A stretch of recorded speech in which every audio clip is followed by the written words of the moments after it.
Les vecteurs dans l'espace sont une extension naturelle des vecteurs du plan. On passe de 2 coordonnées à 3 coordonnées avec une composante supplémentaire en z. Dans cette vidéo, on va voir les opérations sur les vecteurs de l'espace, la coplanarité et des exemples de type BAC. Dans l'espace muni d'un repère, un vecteur possède 3 coordonnées, x, y et z. On écrit le vecteur u avec ses 3 composantes dans une matrice colonne.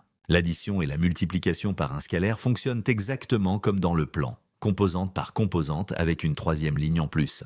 3 vecteurs sont coplanaires si l'un est combinaison linéaire des deux autres. Par exemple, ρ égale a fois u plus b fois v. Si 3 vecteurs ne sont pas coplanaires, ils forment une base de l'espace. Tout vecteur peut alors s'exprimer comme combinaison de ces 3 vecteurs. Premier exemple, on donne le vecteur u de coordonnées 1, 2, 3 et le vecteur v de coordonnées 4, 5, 6. Calculons u plus v et 2 fois u. Pour la somme, on additionne composante par composante. 1 plus 4 égale 5, 2 plus 5 égale 7, 3 plus 6 égale 9. Pour 2u, on multiplie chaque coordonnée par 2. 2 fois 1 égale 2, 2 fois 2 égale 4, 2 fois 3 égale 6. C'est exactement le même principe qu'en 2 dimensions, avec une coordonnée supplémentaire. Deuxième exemple, on donne 3 vecteurs, u de coordonnées 1, 0, 2, v de coordonnées 2, 1, 1 et v de coordonnées 4, 1, 5. On veut savoir si ces 3 vecteurs sont coplanaires. Pour cela, on cherche deux RILS A et B tels que W égale A fois U plus B fois V. On obtient un système de 3 équations à 2 inconnues. Première équation, 4 égale A plus 2B.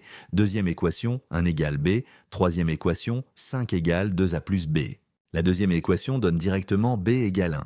On remplace dans la première équation, 4 égale A plus 2 fois 1, donc A égale 2.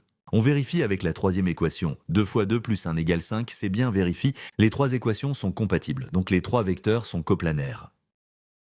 Troisième exemple, type BAC, on considère 4 points A, B, C et D, dont les coordonnées montrent qu'ils forment un tétraèdre. A est à l'origine, B en 1, 0, 0, C en 0, 1, 0 et D en 0, 0, 1. Les vecteurs A, B, AC et AD sont les vecteurs de la base canonique. Essayons d'écrire AD comme combinaison de A, B et AC. Le système donne A égale 0, B égale 0 et 1 égale 0. La troisième équation est impossible. 1 n'est pas égal à 0. Le système est incompatible. Les 3 vecteurs ne sont pas coplanaires. Les 4 points forment donc un tétraèdre.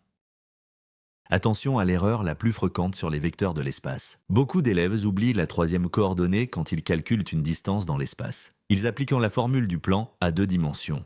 Dans l'espace, il faut 3 différences au quart. N'oubliez jamais le terme en ZB moins ZA au quart.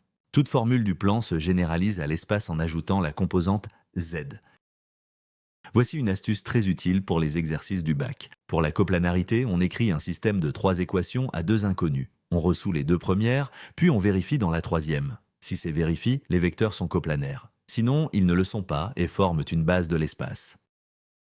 Récapitulons les 3 points essentiels. Premièrement, un vecteur de l'espace possède 3 coordonnées x, y et z. Deuxièmement, les opérations sur les vecteurs se font composante par composante, comme dans le plan, mais avec une ligne de plus. Troisièmement, 3 vecteurs sont coplanaires si et seulement si l'un s'écrit comme combinaison linéaire des deux autres. Entraîne-toi sur un math lycée.